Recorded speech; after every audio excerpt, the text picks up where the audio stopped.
లాస్ట్కి ప్రభు నీ మొర వింటున్నాడని ఇష్టానుసారంగా ఉంటే నీ పాపాన్ని కూడా మూటగట్టి పక్కన పెడతాడు. నీ పాపాన్ని కూడా నీ కొరకు లెక్క పెడతాడు. ఆయన నువ్వెక్కడుండి చేస్తున్నా నీవున్న ప్రతి స్థలాన్ని దేవుడు చూస్తూ ఉన్నాడు. హల్లెలూయా, హల్లెలూయా. ఇర్మియా గ్రంథం 16వ అధ్యాయము 17వ వచనంలో ఒక్క మాట అంటున్నాడు, బలమైన మాట. నీవు పోయే ప్రతి దారిని చూస్తూ ఉన్నాడు. ప్రైజ్ లార్డ్, హల్లెలూయా. నువ్వు పోయే ప్రతి దారిని ఆయన మాట పెట్టి మరీ చూస్తూ ఉన్నాడు. ఏ దారో తెలుసా?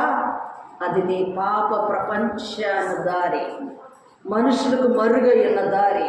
నీ దారిని నీ వైపు చూడలేమనుకుంటున్నా, దేవుడు చూస్తూ ఉన్నాడు. చదవమ్మా. ఏలైనగా వారు